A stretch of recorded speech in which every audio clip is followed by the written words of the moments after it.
সত্যি তুমি কি ভালো গান করো গো। মিনাদি একদম ঠিক বলেছিল, আজকের অনুষ্ঠানটা তোমার গানের জন্যই এক আলাদা মাত্রা পেয়েছে। এতটাও ভালো গাই না আমি। গ্রামের সবাই বলে শহরে নাকি আমার মতো অনেক গায়িকা আছে।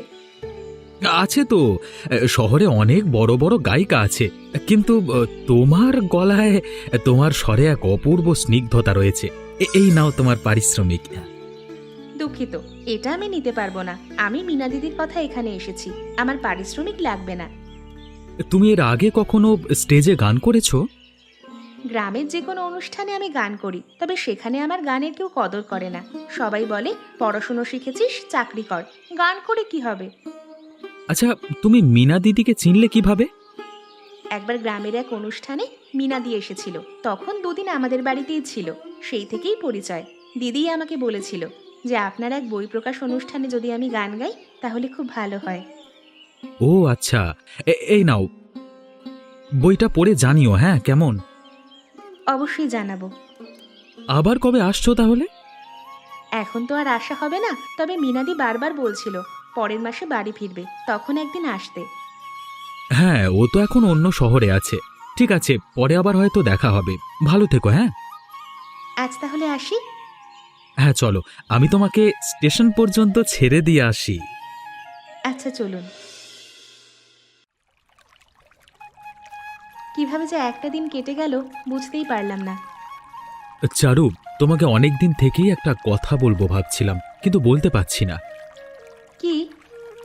না না থাক। আরে বলো না। আহ, আমি তোমাকে বিয়ে করতে চাই চারু। আমি তোমাকে ভালোবাসি। আমি জানি, কিন্তু তার জন্য তো আমার বাবার সঙ্গে কথা বলতে হবে। আমি আগামী মাসেই আমার বাবা মাকে নিয়ে তোমাদের বাড়িতে যাব। তুমি তোমার বাড়িতে বলেছো? হ্যাঁ বলেছি, বাড়িতে কারোর কোনো আপত্তি নেই, তবে তোমাকে একবার দেখতে চেয়েছে। ঠিক আছে, আমি পরের সপ্তাহে একদিন তোমাদের বাড়ি আসবো, কিন্তু যদি আমার বাবা রাজি না হয়। আমি ঠিক রাজি করিয়ে নেব। আচ্ছা, তোমার বাবা ঠিক কি কাজ করেন তুমি কখনো বলনি আমাকে। বাবা জিজ্ঞেস করছিল, আমি বলেছি ব্যবসা। আসলে আমি যখন খুব ছোট তখন বাবা আমাকে নিয়ে এই গ্রামে আসে। তার আগে আমরা শহরেই থাকতাম। আমার বাবার গ্রামে দুটো দোকান আছে। সত্যি বলতে আমি ছোট থেকে যখন যা চেয়েছি বাবা সবসময় আমাকে সেগুলো দিয়েছে। গ্রামে থাকলেও সচ্ছলভাবেই জীবন কেটেছে। কিন্তু বাবা আগে কি করতেন বা কেন শহর থেকে গ্রামে চলে এসেছেন সেসব আমার জানা নেই।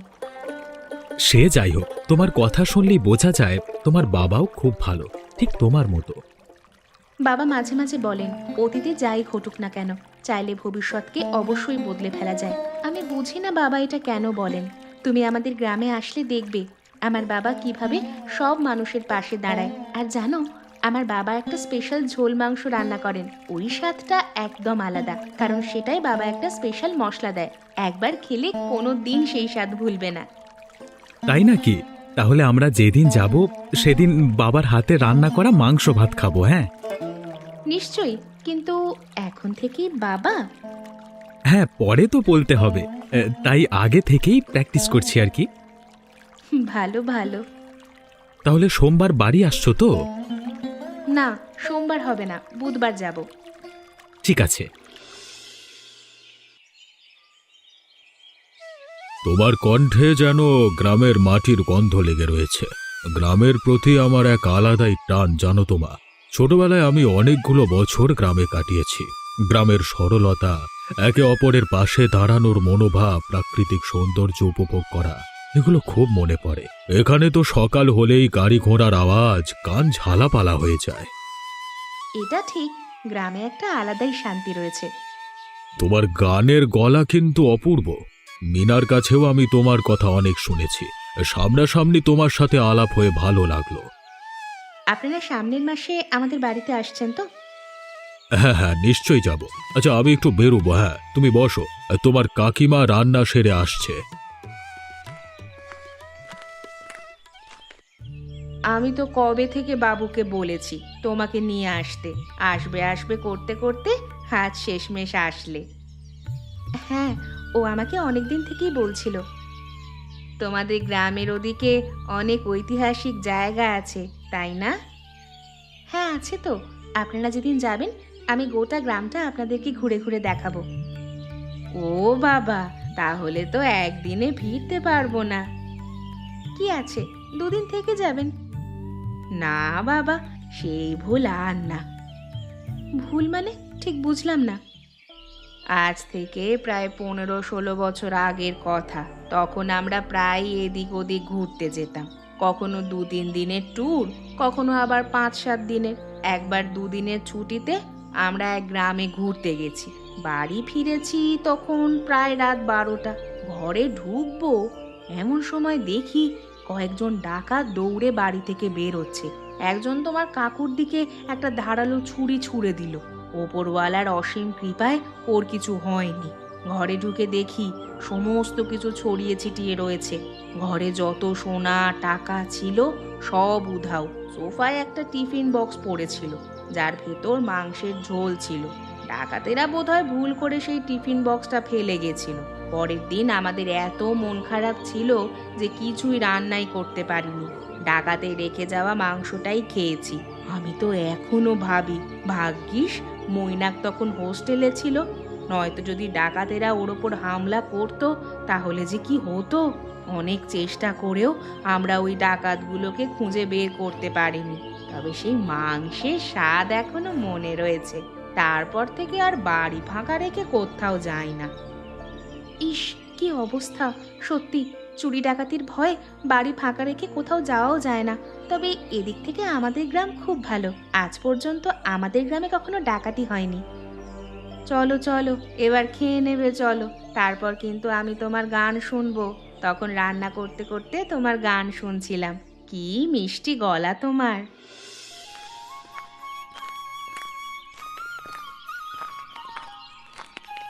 আরে আসুন আসুন দাদা, আপনাদের জন্যই অপেক্ষা করছিলাম। আপনার ছেলে আর দিদি আসলেন না? আসলে আজকে সকালে হঠাৎ করে বাড়িতে কিছু অতিথি এসে পড়ে, তাই আমি বললাম আমি একাই চাই। এবার থেকে তো আসা যাওয়া চলতেই থাকবে। ও আচ্ছা, ঠিক আছে। আসতে কোনো অসুবিধা হয়নি তো? না না, কোনো অসুবিধা হয়। গ্রামের মানুষজন খুব ভালো। আচ্ছা চলুন, আগে খেয়ে নেবেন, চলুন। না না দাদা, সকালে খেয়ে বেরিয়েছি, এখন আর ইচ্ছে করছে না। সে কি, খাবেন না কেন? আমি আপনাদের সবার জন্য একটা স্পেশাল জিনিস বানালাম। আপনি বরং একটা কাজ করুন, আপনি খাবারটাকে টিফিন বাক্সে প্যাক করে দিয়ে দিন। রাতে বাড়ি ফিরে আমরা সবাই মিলে খাবো। ঠিক আছে, তাই হবে। আপনি কি রিটায়ার্ড হয়ে গেছেন? না না, আরো বছর 5 বাকি আছে। ও আচ্ছা, ব্যাংকে আছেন না আপনি? হ্যাঁ, আমি, আমার ছেলে, ভাইপো, আমরা সবাই ব্যাংকিং সেক্টরই আছি। খুব ভালো, খুব ভালো। দাদা, যেটা বলতে আমার আজকে এখানে আসা সেটা হলো, আপনার মেয়েকে আমি আমার পুত্রবধূ করতে চাই। আমার বাড়িতে সবারই ওকে খুব পছন্দ। বিয়ের পরেও যদি পড়াশোনা করতে চায় কিংবা গানটাকে পেশা হিসেবে বেছে নিতে চায়, তাহলে আমরা সেরকম ভাবে ওকে সহযোগিতা করব। ওর কোনো রকম সমস্যা হবে না। ওকে আমরা বাড়ির মেয়ের মতো করেই রাখবো। এ বিষয়ে আপনাদের কোনো আপত্তি নাই তো? না না, আমাদের কোনো আপত্তি নেই। ঠিক আছে, তাহলে আপনারা আগামী সপ্তাহে একদিন আসুন, সেদিন আমরা পাকা কথা সেরে ফেলবো। নিশ্চয়ই, শুভ কাজে দেরি করে লাভ নেই। চলুন আপনাকে আমাদের বাড়িটা ঘুরিয়ে দেখাই। তবে এই গ্রামে আপনি যে সবার প্রিয় সেটা কিন্তু আমি গ্রামে ঢুকেই টের পেয়েছি। সবাই আপনাকে ভীষণ সমীহ করে চলে। হ্যাঁ, এই গ্রামের সবাই আমাকে খুব ভালোবাসে।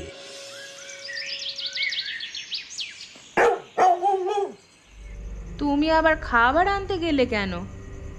উনি এত কষ্ট করে রান্না করছেন, না আনলে ওনার খারাপ লাগতো, কিন্তু স্বাদটা কেমন চেনা চেনা লাগছে। মাধবী, তোমার মনে আছে প্রায় 15-16 বছর আগে সেই রাতে? হ্যাঁ, তাই তো। মাংসটা খেয়ে আমারও সেটাই মনে হচ্ছে। এই ঝোল মাংসের স্বাদ তো সেই স্বাদের সঙ্গে একদম মিলে যাচ্ছে। এটা কিভাবে সম্ভব? চারু বলছিল এই মাংসটা নাকি খগেনবাবু ছাড়া আর কেউ বানাতে পারেন না, কারণ এতে খগেনবাবু একটা বিশেষ মশলা দেন যেটা কেউ কোথাও কিনতে পাওয়া যায় না। তিনি বাড়িতে বানান। তাহলে কি সেই ডাকাতির সঙ্গে এর কোনো যোগ রয়েছে? আমি তো কিছুই বুঝতে পারছি না। আমার মনে হয় ওনাদের সম্পর্কে আরো খোঁজ খবর নিয়ে তবেই এগোনো উচিত। হ্যাঁ, তুমি ঠিক বলেছ। শুনেছি ওরা নাকি আগে শহরে থাকতো, পরে গ্রামে গেছে। শহর থেকে হঠাৎ ওনারা গ্রামে কেন গেল?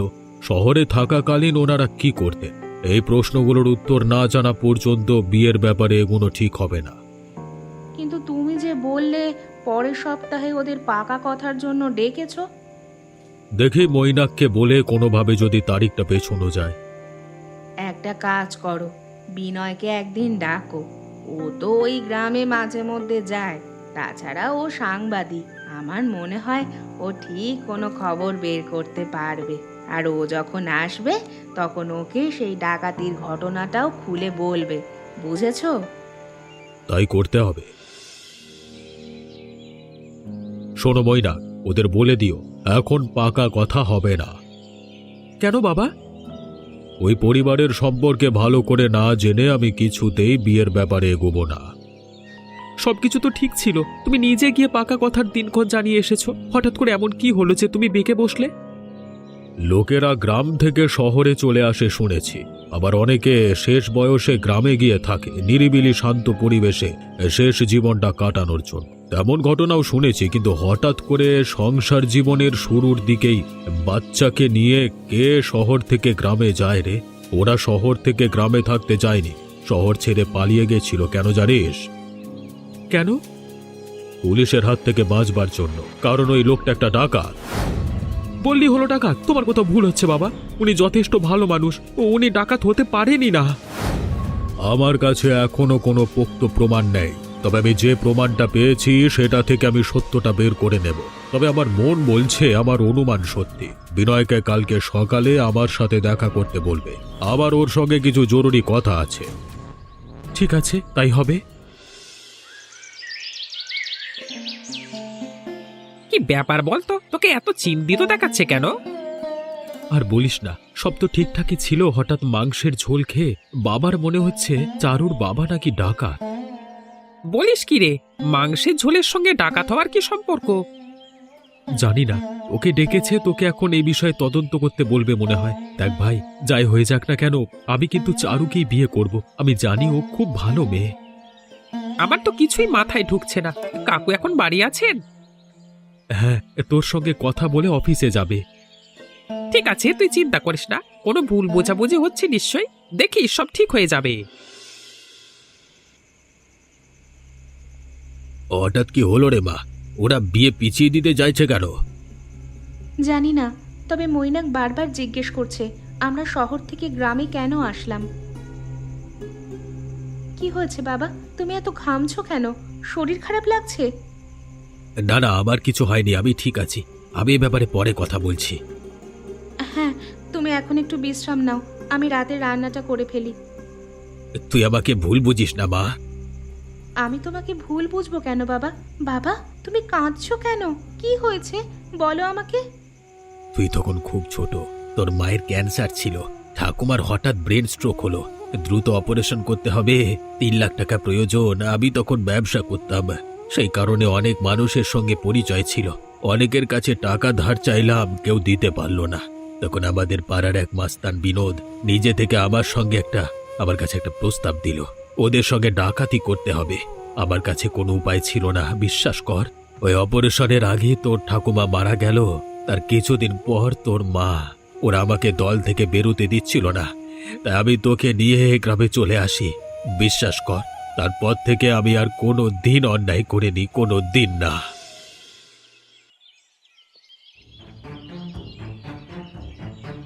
কাকু, আপনার সন্দেহটা ঠিক ছিল। আপনার কথা মতো আমি গ্রামে খোঁজ নিয়ে জেনেছি, শহর থেকে খগেন মল্লিক যখন প্রথমবার গ্রামে গেছিলেন তখন উনি শহরের কথা শুনলে ঘাবড়ে যেতেন। এমনকি ওনার নামটাও নাকি আসল না, শহরে ওনার আলাদা নাম ছিল। এমনকি ওই গলাটাও না অন্যরকম করে কথা বলে। আপাতত এটুকুই জানতে পেরেছি। তবে গ্রামে উনি ভালো মানুষ হিসেবেই পরিচিত। মেয়েকে ছোট থেকে একা হাতে মানুষ করেছেন, গ্রামের মানুষের যে কোনো বিপদে পাশে থেকেছেন। ঠিক আছে বিনয়, আমি এখন অফিস যাব। তুমি আমার অনেক উপকার করলে বাবা, ধন্যবাদ।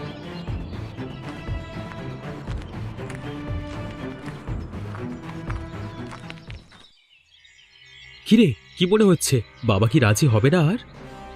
বুঝতে পারছি না, তবে কাকু যেটা অনুমান করেছিলেন সেটা তো সত্যি। তুই একজন ডাকাতের মেয়েকে বিয়ে করবি?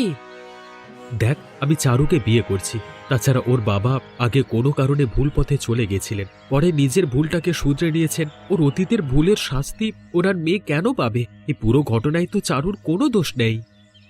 একবার কাকু কাকিমার সঙ্গে এই ব্যাপারে আলোচনা করে দেখ, নিশ্চয়ই একটা সমাধান বেরোবে। হ্যাঁ, দেখি কি হয়। একটা না একটা সমাধান তো বের করতেই হবে। আপনি এ সময় এখানে, কি ব্যাপার? দেখুন, আমি জানি অন্যায় করেছি, অন্যায় অপরাধ বেশি দিন চাপা থাকে না, কিন্তু এতে আমার চারু মায়ের কোনো দোষ নেই।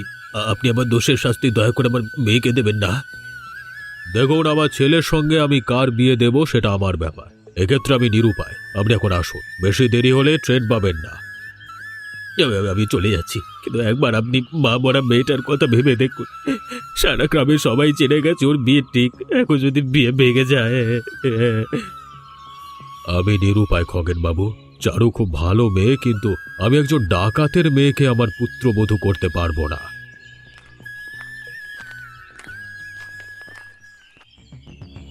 বাবা, তুমি এভাবে ওনাকে অপমান করতে পারলে? মানছি উনি একটা ভুল করেছেন, তার জন্য উনি অনুতপ্ত। আর তুমিই তো বলো যে মানুষ ভুল শুধরে নেয়, সে ভালো মানুষ। তাহলে কি এতদিন তুমি এই কথাটা এমনি বলতে? তুমি ছোট আছো, আমার কথার মানে বুঝবে না। আমি যা বলছি তোমার ভালোর জন্য বলছি। সবসময় কিন্তু ছোটরা ভুল করে না বাবা, কখনো কখনো বড়দেরও ভুল হয়। আমি চারুকে বিয়ে করব, তার জন্য যদি আমাকে বাড়ি ছেড়ে চলে যেতে হয় তাহলে তাই হবে। মৈনাক, তুমি এত বড় কথাটা বলতে পারলে? হ্যাঁ বাবা, পারলাম। তুমি যদি আমার খুশি চাও তাহলে এভাবে আমাকে একা করে দিও না বাবা। এতদিন পরে তোর আসবার সময় হলো রে। কি করব পিসো, ছুটিই পাচ্ছিলাম না। সবাই আমাকে ভুল বুঝছে মিনা। তুই বল, আমি কি বিয়েতে মত না দিয়ে ভুল করছি? উনি একজন ডাকাত, এর পরে আর কোনো সত্যি থাকতে পারে বলতো? পিসো, উনি কিন্তু গ্রামে যাওয়ার পর থেকে আজ পর্যন্ত সৎভাবে পরিশ্রম করে আয় করেছেন। উনি চাইলে তো ডাকাতি করেই সারা জীবন কাটাতে পারতেন, কিন্তু উনি নিজের মেয়ের কথা ভেবে নিজেকে শুধরে নিয়েছেন। তাছাড়া উনি ওনার মায়ের অপারেশনের জন্য নিরুপায় হয়ে ডাকাতি করেছিলেন। সেই সময় ওনার স্ত্রীও ক্যান্সারের লাস্ট স্টেজে ছিল। এসব জানার পর আমার মনে হয় না চারু সম্পর্কে তোমার কোনো অভিযোগ থাকা উচিত। এত কিছু তো আমি জানতাম না রে, এত কিছু আমি জানতাম না। চারু খুব ভালো মেয়ে পিসো, তুমি এই বিয়েতে রাজি হয়ে যাও। ঠিক আছে। তার মানে তুমি রাজি? হ্যাঁ রাজি। এবার তাড়াতাড়ি মৈনাককে খবরটা দিয়ে আয়। কাল থেকে না খেয়ে রয়েছে। তোরা ছাড়া আমার তো আর কেউ নেই। তোদের এভাবে কষ্ট পেতে দেখলে আমার কি ভালো লাগে বল। তাহলে এবার খগেন জেঠুর কথা ভাবো, ওনার কাছেও তো ওনার মেয়েই সব। চারু ছাড়া তো ওনার আর কোনো অবলম্বন নেই। তুই ঠিক বলেছিস, তোর পিসিও আমাকে সেটাই বলছিল।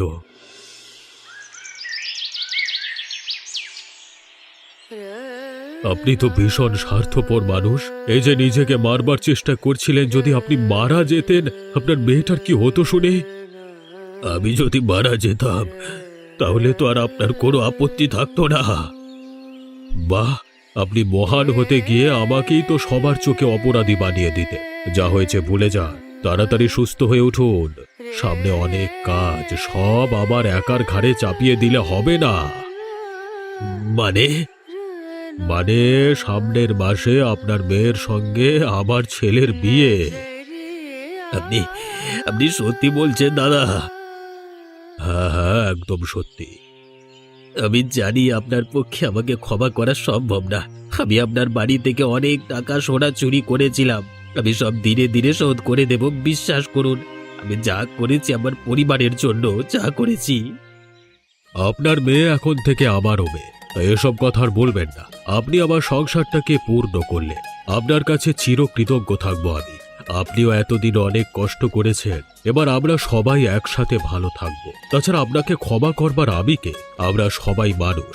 আজকে থেকে একটা নতুন শুরু হোক। আমি কালই বিয়ের কার্ড ছাপাতে যাব। তাড়াতাড়ি সুস্থ হয়ে বাড়ি ফিরে আসুন। তারপর আমরা সবাই মিলে শীতে আপনার হাতে গরম গরম ঝোল মাংসের দাওয়াত খেতে যাব। হ্যাঁ হ্যাঁ, নিশ্চয়ই নিশ্চয়ই।